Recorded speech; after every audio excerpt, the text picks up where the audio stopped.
Check out the podcast at endlesssos.com, where we say many offensive things.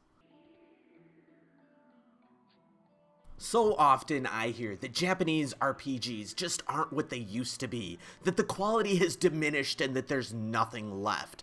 This must only be because of the bright glistening of the first-person shooter that everybody must somehow make their way around whenever they decide to enter a GameStop. These games are populating the shelves, it's just that most people aren't actually opening their eyes and looking at what's available. Radiant Historia is an RPG gem that shows that the genre is alive and well and still churning out classics. Radiant Historia is an Atlas-developed game that tells the tale of Stock. He's a 19-year-old living in a fantasy era, and he has a slightly removed personality. He comes across as cold to those who don't know him too well, although he does genuinely care for those who are in his troupe. This would be a cliche in many other games, however, it's handled so well here. He is a mature character, and there's much more depth than just the typical coming of age. Atlas, known for their great Shin Megami Tensei titles and others, shows once again that they can flesh out a cast where it really feels like there's something there.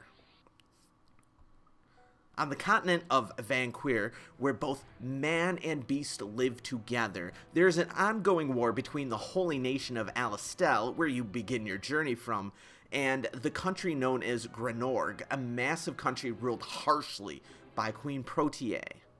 Alistel's land is slowly turning to desert, while a strange disease is turning its people into sand. The ruler of Alistel insists that this worldwide disease is a result of Grenorg's evil government. Thus, a holy war occurs. One day, Stock, an agent of Alistel, is sent to Grenorg territory in order to rescue a secret agent who had been captured. After saving the agent, his group finds themselves surrounded by the Grenorg army, leaving Stock severely wounded. He awakens in the land of Historia, a world where time and space are warped. There, two mysterious children give him the ability to time travel, although a bit restricted, and tell him that the world needs his power. Radiant Historia does time travel phenomenally well. When you are pegged with making a decision to either quit the intelligence agency you are currently working with and join the military band your longtime friend invites you to, or stay where you are and see things through. Both are theoretically fighting for the same cause, though you might be stepping on some toes if you make a rash decision.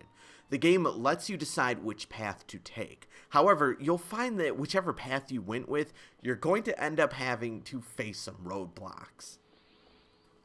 Using your powers, you can go back to the event that caused the original time distortion. You can make the other choice while the events that occurred in the other timeline remain within that separate branch. Utilizing information you come across and the people that you meet, you'll be able to see both separated timelines through to the end, and it is fascinating. One thing I loved about this title was how you'd often meet the same people, but in very different ways between the two different timelines. You see how they react depending on what manner you two were introduced. It's very interesting. There are also a few characters who might be catching on to the fact that you have been time jumping back and forth into a completely separate timeline. There's also someone who might be doing exactly the same thing, giving you nothing but a headache as they try to cause trouble for you. But why? And who? What is the purpose?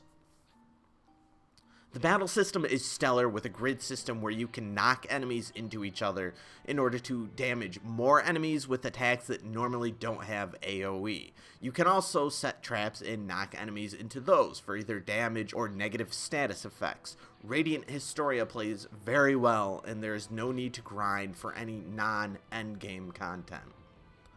The art is wonderful. The game feels like an advanced Super Nintendo title with well-built cities and locations that come alive, all backed with an amazing soundtrack.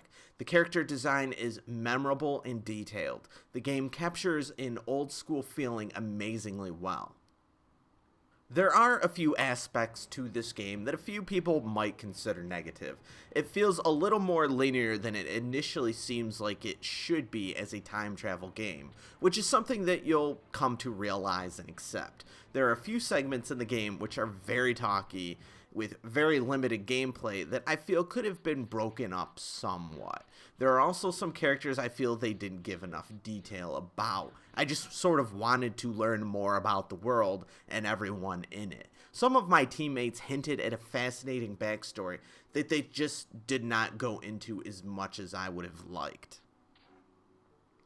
Besides a few nitpicks, Radiant Historia is an amazing game. If it came out in a slightly different era or was backed by a major developer, this would have been an instant classic that would have been remembered alongside other greats such as Chrono Trigger and Final Fantasy VI. It's really worth checking out if you're a fan of Japanese-style RPGs. Radiant Historia for the Nintendo DS receives a 10 out of 10.